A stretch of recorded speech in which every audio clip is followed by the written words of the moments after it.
All right.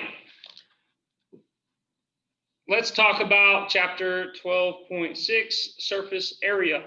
All right. Now we're going to relate the double integral formulation on how to discover more about surface area of various shapes. So recall, we can have some vector parameterized by two parameters, r of uv, and that's going to equal some x of uv, some y of uv, some z of uv, right? And then we can have parametric equations, x is equal to xv, uv, y is equal to y of uv, and z is equal to z of uv. Okay, so here's the vector, and here's the parametric representation of a curve. So now let's go back to a surface, an arbitrary surface, or an arbitrary region D. Let's then pinpoint some location here. All right. And let's call this some U naught, some V naught, because this is the U axis and this is the V axis. Okay. And that's some region D about what we're about to integrate. Now, notice that if you take the higher dimensional analog of this, that is really the shadow cast by this surface right here, right? Going over here, that's really the shadow cast by some surface like this, okay? And let's say it has some point P naught right here, and two surface curves going through it.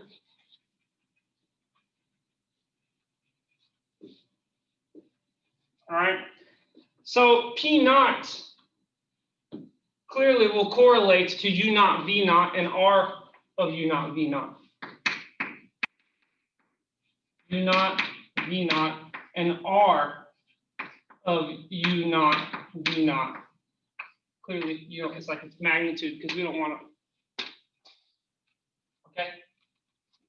So this is casting this shadow, and when we take R of these inputs, because R is a function of U of V, vector UV.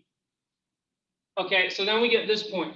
Now define these curves on this plane, on this surface, some C1 and some C2, and then we're going to get tangential vectors, which is your R of V, and over here you're going to get some R of U going in the U and the V directions respectively. Here's U, here's V.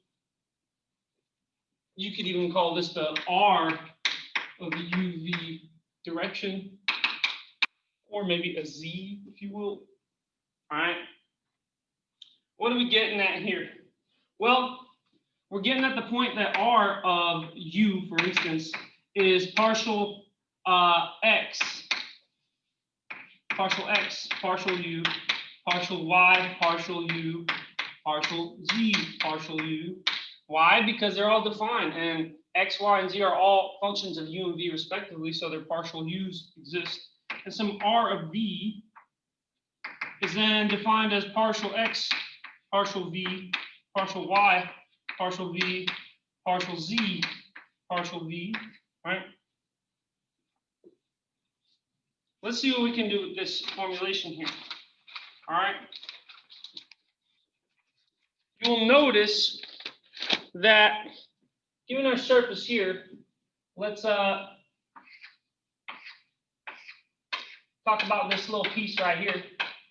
Notice that this right here can be thought of if we take a small enough sample, some delta U, and this if we take a small enough sample, some delta V, right? So delta U, delta V, so this area is delta V, delta U, right? Notice that that area, or we could call it some Rij. If we say that this right here is some Xi star, and this right here is some Yi star, some Yj star, we can call it some Rij. And oh, actually, instead of using X and Y, clearly we're using U and V. Okay, U and V. We'll see why that's the case here in a little bit. All right. So mapping this Rij onto the surface right here would be this patch right here on the surface. And let's call it some Sij. Okay. That patch will be some Sij. The mapping of the Rij. Okay. So here's the beautiful and elegant arguments. All right. Here's a very beautiful and elegant argument coming up.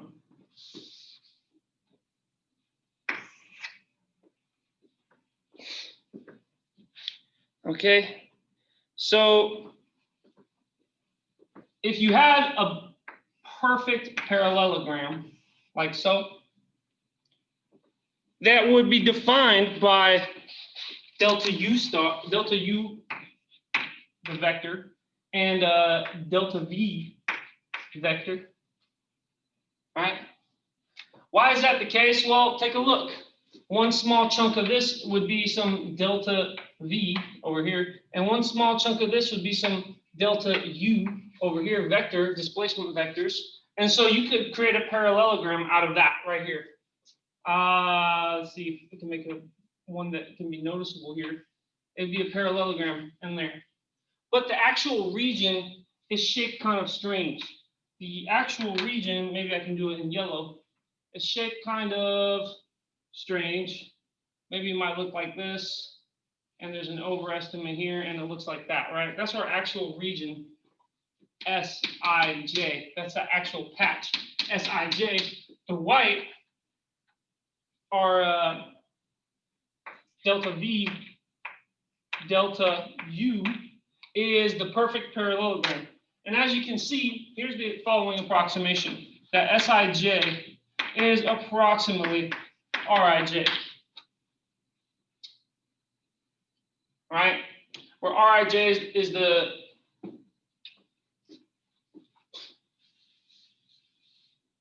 it'd be more of like the mapping of Rij. So, but you guys see what I mean by that.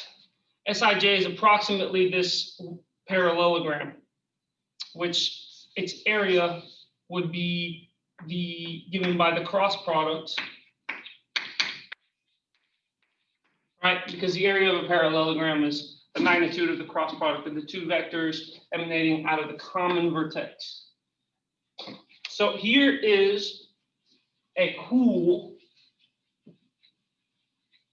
deduction.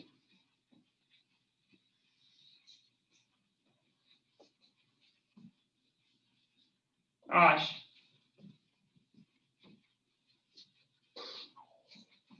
Here is a cool deduction.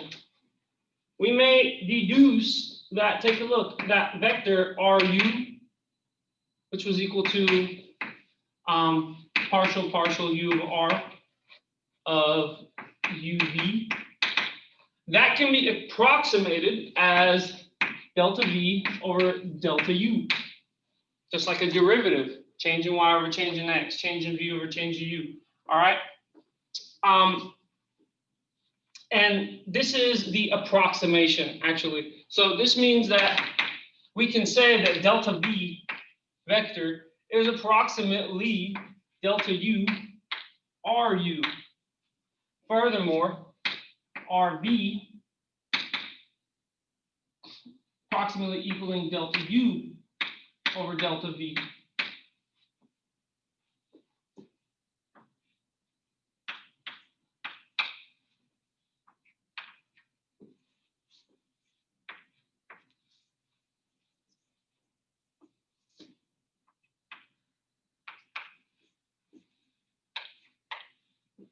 Okay. So, and over here, then we may assert that delta v Rv is then approximately delta u. So delta v times delta u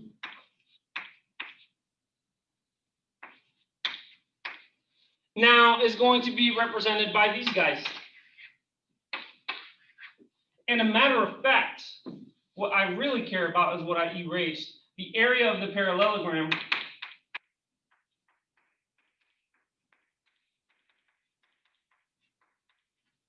is approximately Sij, right? So this implies that the cross product between these two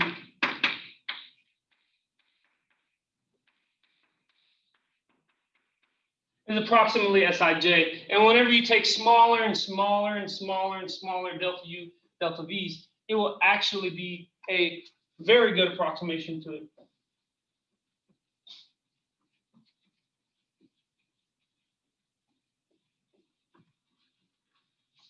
So what does this end up becoming?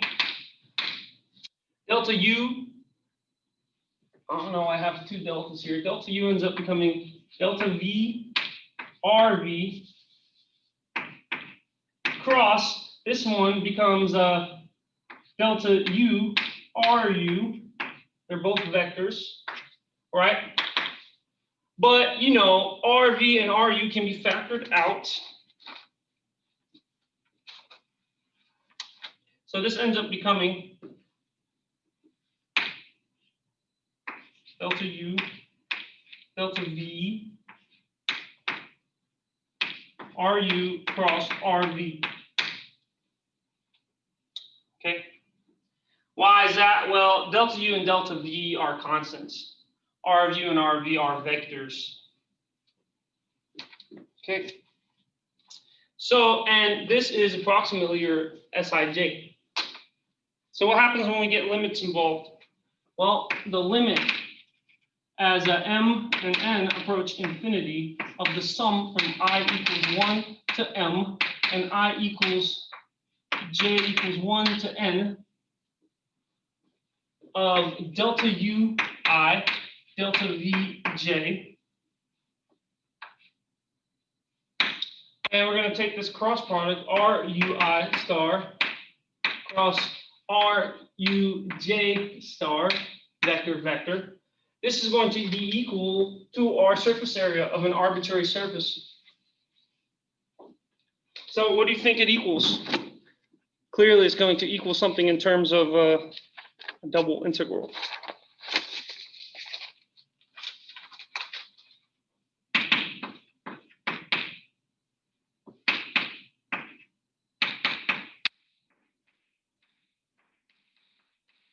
Where your DUI, DVJ turns into a differential area.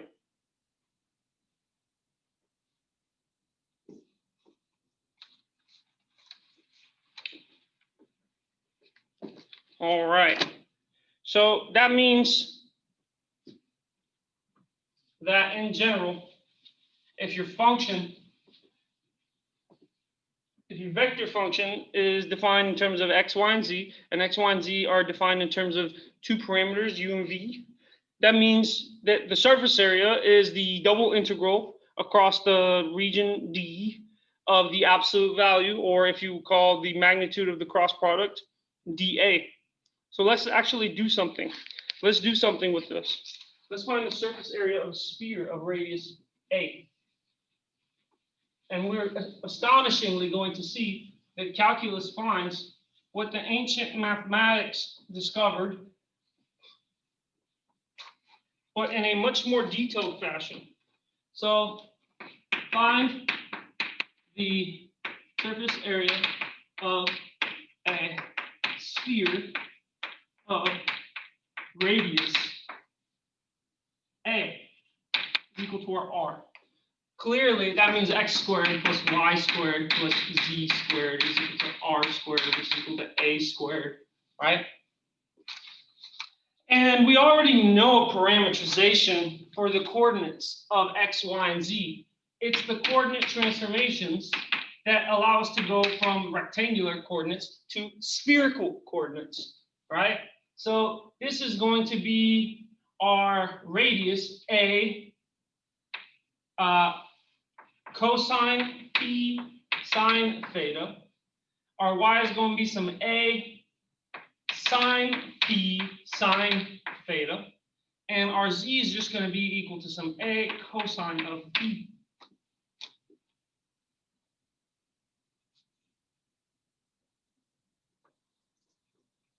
And this should actually say cosine of theta, not sine theta. This should say Oh, I messed this first one up. This is sine phi cosine theta. This is sine phi. Yeah, I was correct. Sine theta. It's the thetas that change. The phi stay constant. Okay, there we go. Where notice that they're all functions of x and theta, or of theta and phi.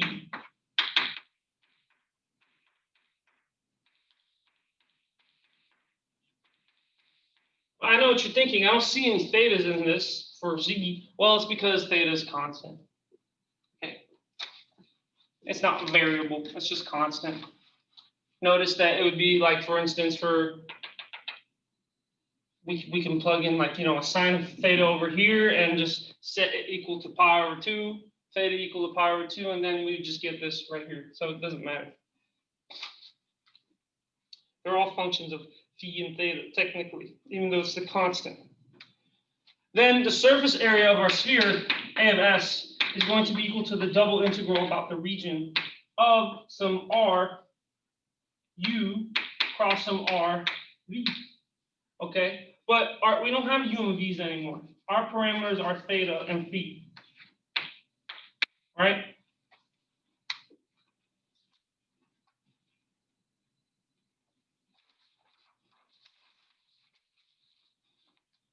Or phi and theta. Doesn't matter when you take the absolute value, the order gets switched. As you guys know, A cross B equals negative B cross A. But if you take the absolute value, it doesn't matter the order. So, all right. So what we need to find is partial R, partial phi, and partial R, partial theta. And what is R? R is this.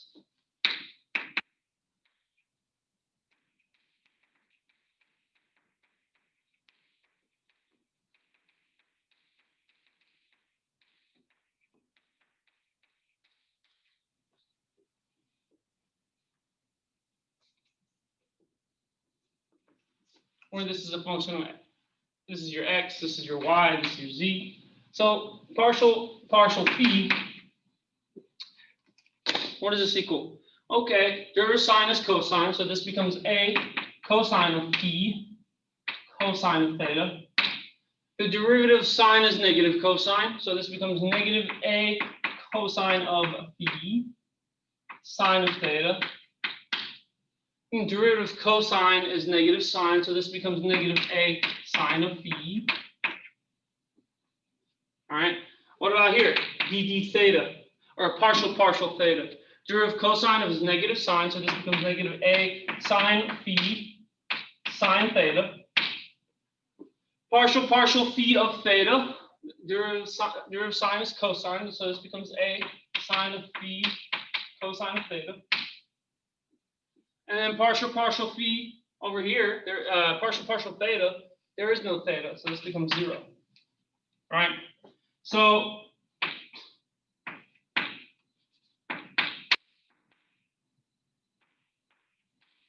what does this become? This becomes this following determinant.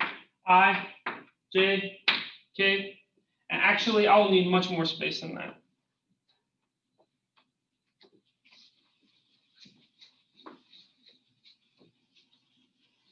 I'll need to move this determinant over to the left.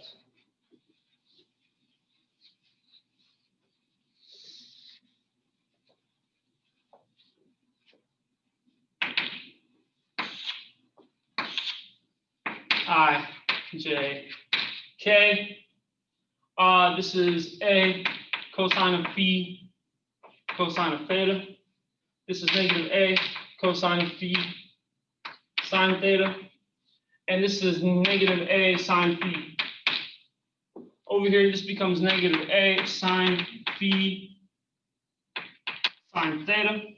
This becomes a sine phi, cosine of theta. And this becomes a 0. All right.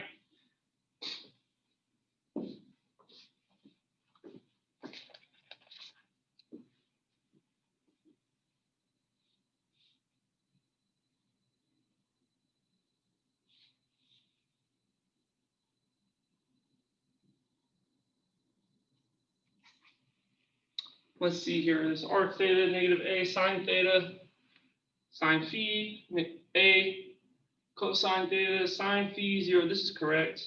And this one is a cosine of theta, sine phi. A cosine of theta, cosine of phi. What's going on here? Did I drop a negative here for phi?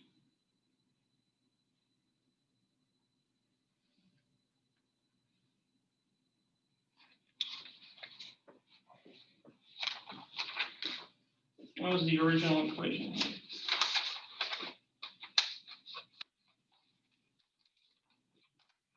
I need to do a partial r, partial phi all over again. And so r derivative, partial phi, derivative sine is cosine. So this is a cosine of theta, cosine of phi. I have that. A cosine theta, cosine phi. So what's the next one? Partial phi, derivative sine is cosine. A sine theta, derivative sine is cosine, cosine phi. So I don't need this minus, actually. That's what was going on. And that last term, is that right? Yeah, because partial phi of a cosine of phi is derivative cosine is negative sine, so that's correct. And this other one seems to be right.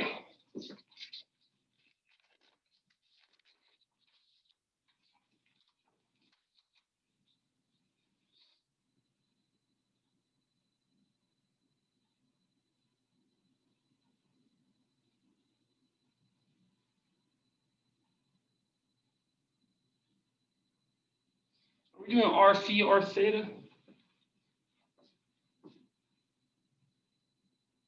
A cosine. Why is there a minus there?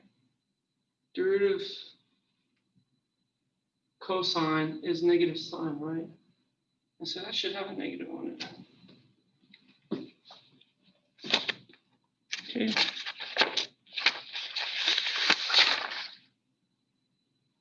Confusing myself here. Derivative cosine is negative sine. So that should have a negative sign on it, yeah. And then that is 0. That's correct. Okay. So then, now we're going to take the determinant, where, this equals I times this following determinant. A cosine of phi sine theta, negative a sine phi, a sine phi cosine of theta, 0, plus negative j hat times this determinant, a cosine of phi cosine of theta, negative a sine phi,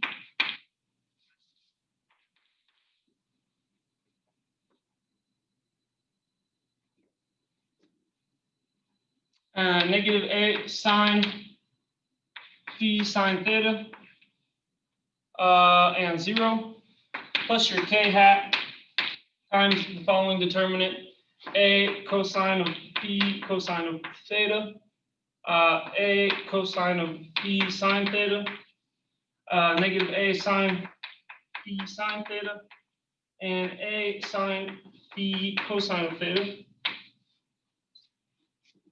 So once you do that determinant,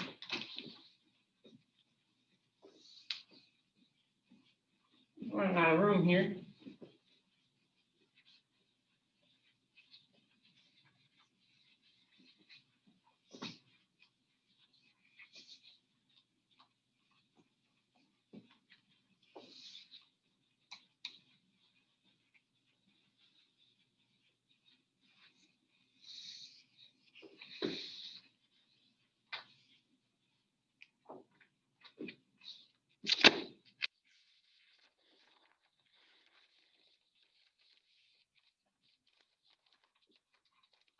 What you get at the end of your calculation is of the determinants is you get I hat times negative a squared cosine of theta sine phi cosine of phi minus your j hat times a squared sine theta sine phi cosine of phi plus your k hat times a squared sine squared phi. And that's when you factor it out, and we get a cosine squared theta plus a sine squared theta over here. All right. Good thing is when we factor this out, this is a Pythagorean identity. This equals 1. Okay.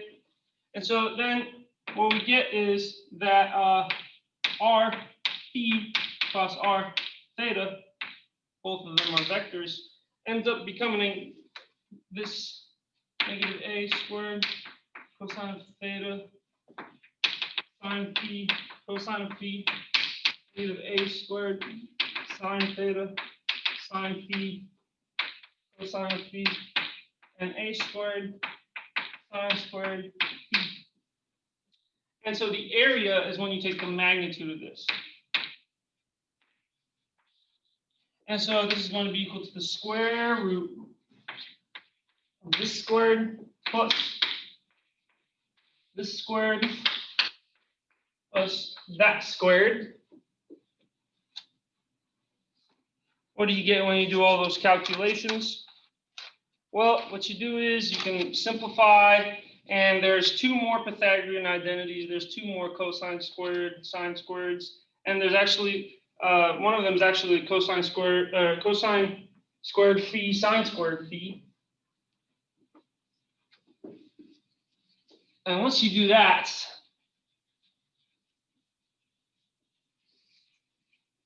where do we land?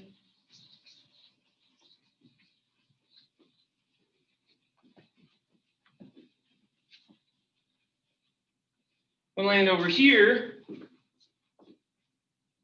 and we get that it equals a sine of phi, a squared sine of phi. Okay, and so we had to recall that we had to take the double integral of this.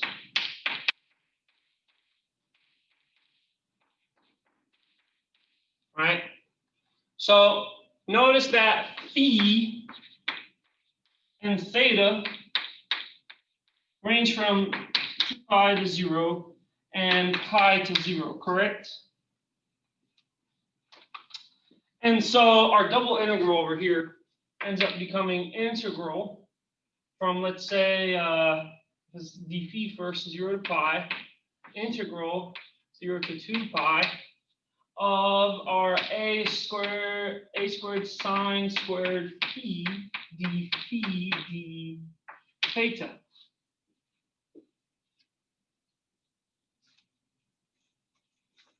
Okay, and so then you have to integrate. This shouldn't have a squared on it. Then you have to integrate this function, and so you know what is dd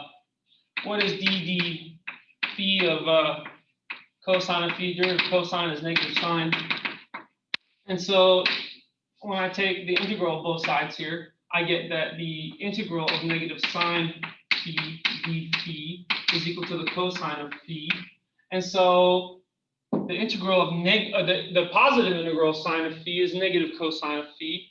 All right, so this becomes integral from 0 to 2 pi of a squared times our negative cosine of phi evaluated from phi is equal to 0 to phi is equal to pi d theta. And so then this equals integral from 0 to 2 pi of a squared negative times cosine of pi minus cosine of 0 d theta. And then this equals the integral from 0 to 2 pi of negative a squared times cosine of pi is negative 1, cosine of 0 is 1, so I have negative 1 minus a 1, so this becomes minus a 2 d theta. All right, so then this becomes integral from 0 to 2 pi of 2a squared d theta. All right.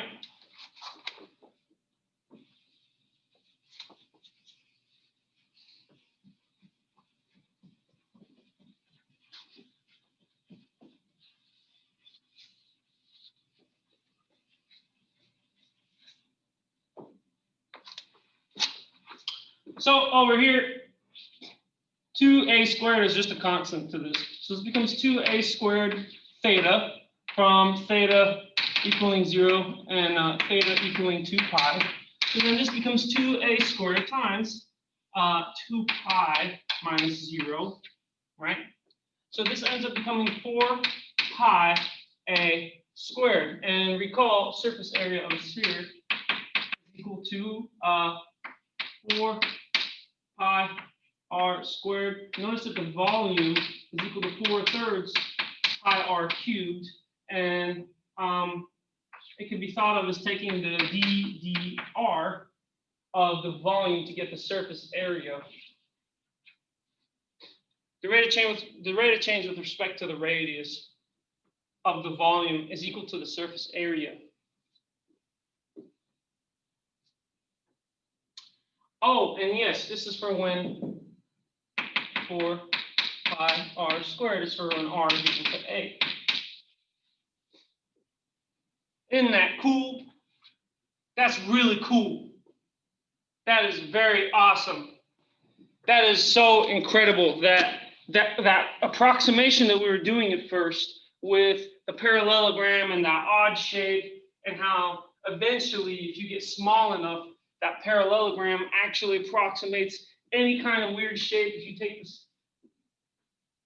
take the delta U or the delta V small enough, that you get this, and it actually comes out to being the perfect equation for a surface area. That is actually amazing, that approximations lead to perfection. You would think approximations don't lead to perfection. You'd think that approximations only lead to approximations, but that is the power of calculus.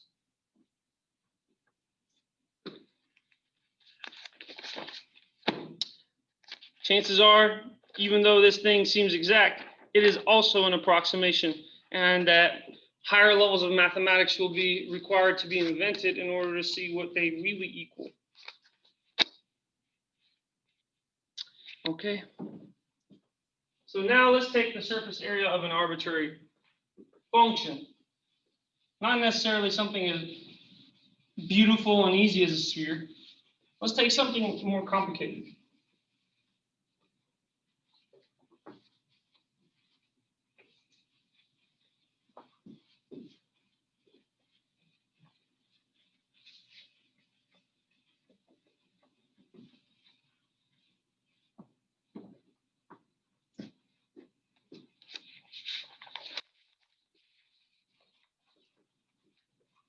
So, given a surface S with equation f of xy is equal to z, or f of where your xy pair is an element of the region D, and fx and fy are defined and continuous on D. What can we say? We can parameterize like so.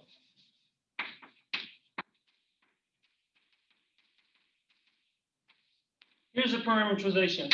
Let x be x, let y be y, and let z equal f of xy. This is a parameterization that we do very often. And so this parametric equation leads to the following vector equation. X, y, f of xy. We've been using this a long time. This is our z. Okay.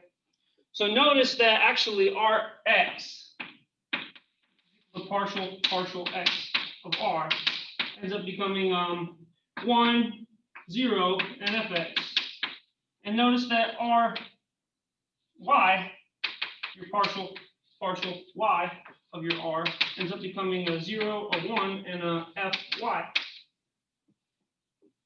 So in general, we can do this process where we're doing this r of u, r of v. We take the cross product, this r phi, r theta, take the cross product, take the magnitude. All of that formulation actually applies, right? So that notice that Rx cross Ry being I, J, K, where we have 1, 0, Fx, 0, 1, Fy. Once you do this calculation, what does this end up becoming?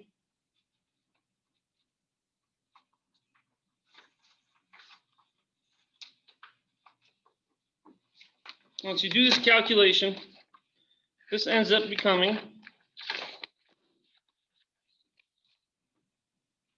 this following vector.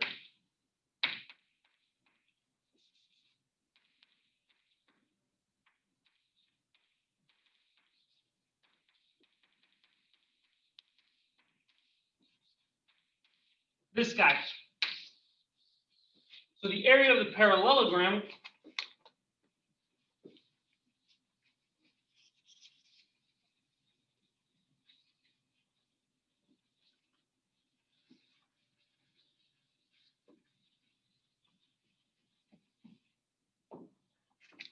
the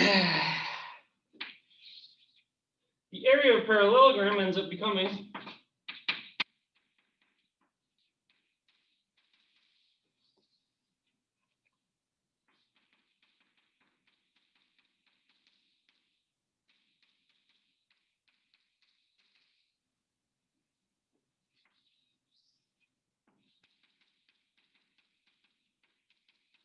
right? And so that the integral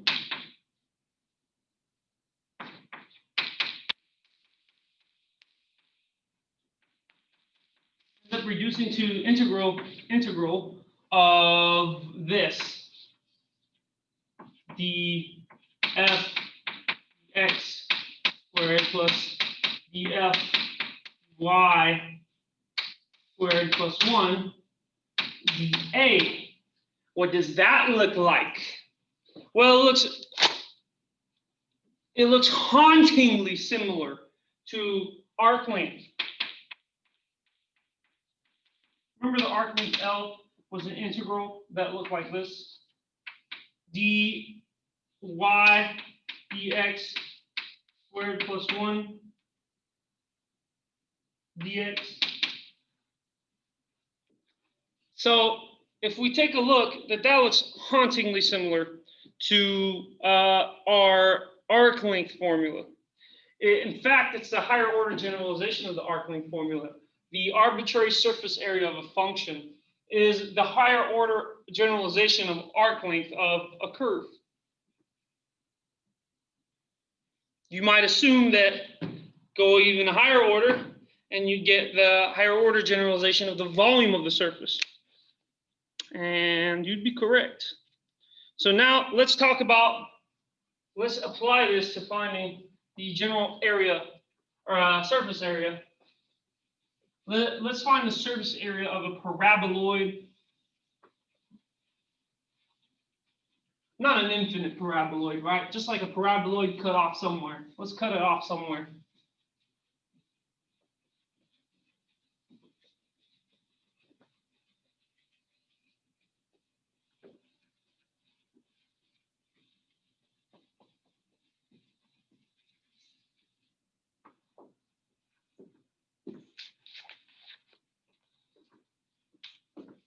What is the surface area of the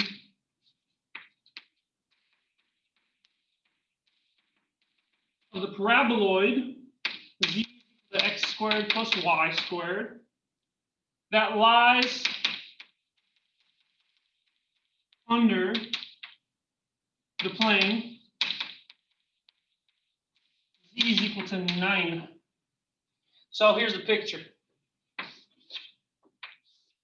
We got some paraboloid, all right?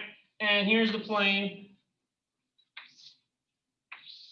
Z is equal to 9, meaning the paraboloid is not going to go higher than that, the plane, Z equals 9, okay?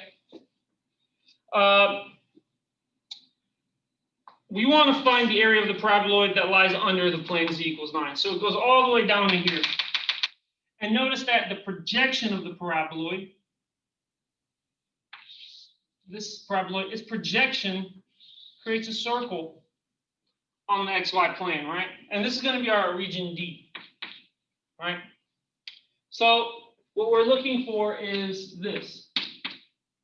And again, it's going to require this. Okay? But before we even do all that calculation, what is the range? What is the bounds? Okay? For X, what is it going to range from? Well, if Z equals 9, that's equal to 3 squared, which is equal to our X squared plus Y squared, is it not? So that means X will range only from 3 right here, and clearly to like -3, right?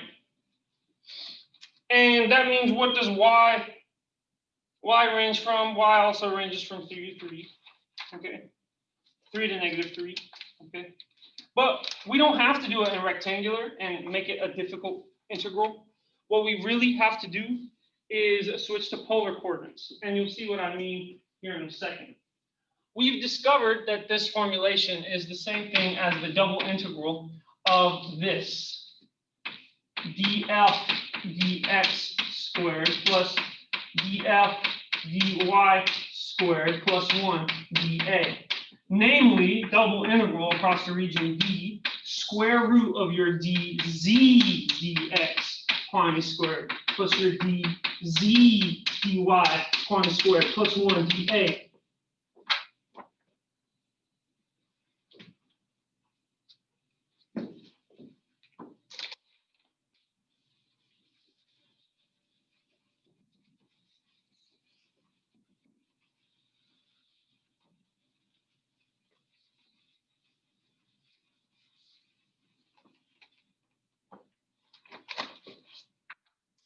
Now, we just need to calculate what is dz dx and square it.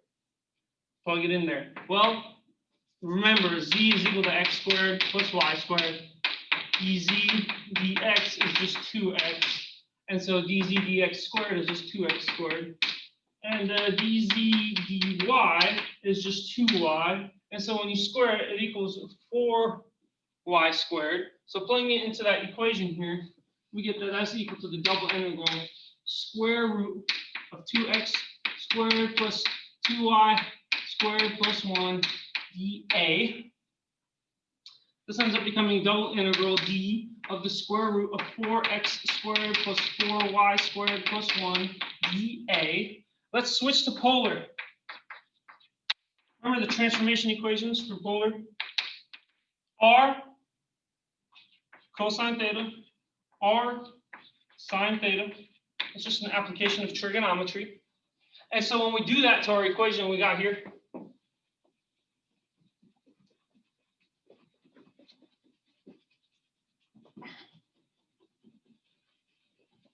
what do we get? Well, double integral. This becomes 4 quantity r cosine theta squared plus 4 quantity r sine theta squared plus 1 dA. What does this become? This becomes double integral d square roots of 4r squared cosine squared theta plus 4r squared sine squared theta plus 1 dA. This becomes double integral. Notice what we can factor out is a 4r squared. This is why we do this. This is why we even did this transformation. This is the value of switching to polar coordinates, is we hijack the symmetry of polar coordinates. And whereas the symmetry, it causes the calculation to be very simple. That's one. It's a Pythagorean identity.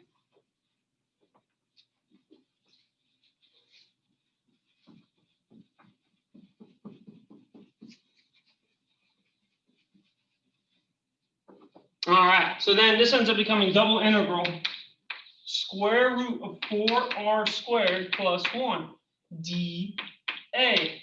But we didn't transform yet.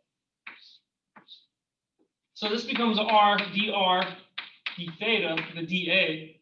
This can remain our square root of 4r squared plus 1. And now it needs to range from our r. I erased it, but our r was like the radius of the circle, or the paraboloid, I mean. And so, or the projection of the circle of the paraboloid as z equals 9. And it ranged from 0 to 3, the r, if you will. The theta ranged across all feasible values.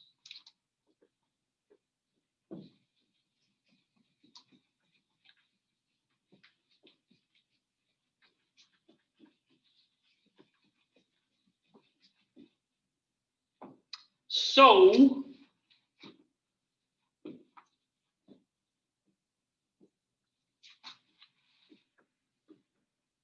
now, what do?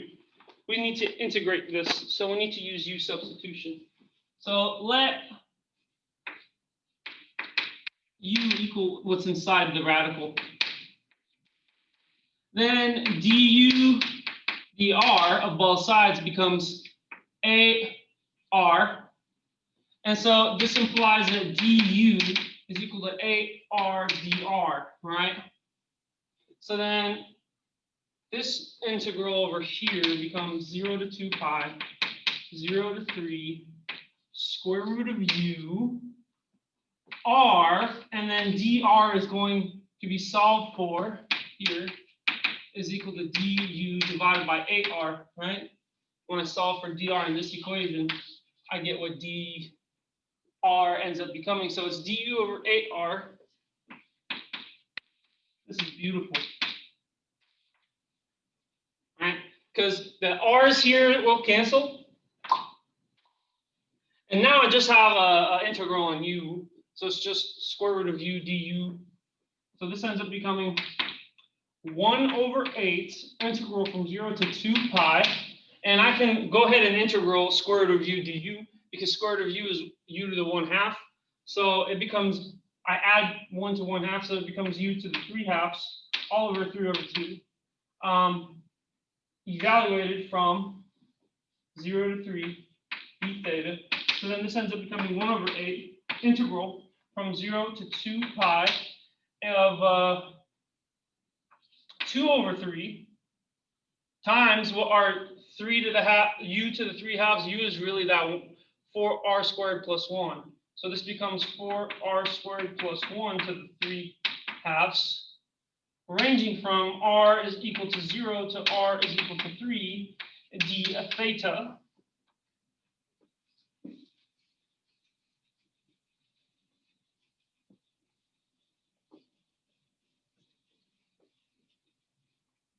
So then I got 2 over 3 times my 1 over 8 times my integral from 0 to 2 pi.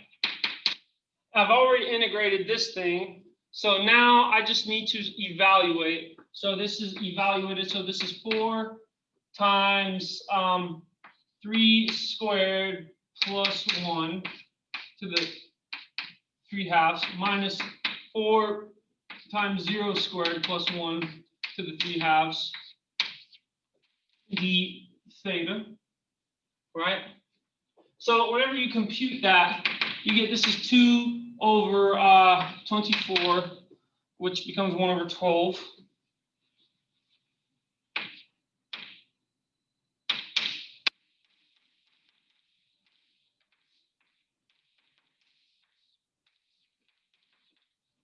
Whenever you do that computation, what you end up getting here is you end up getting that this equals the 37 cubed square rooted minus 1. Okay.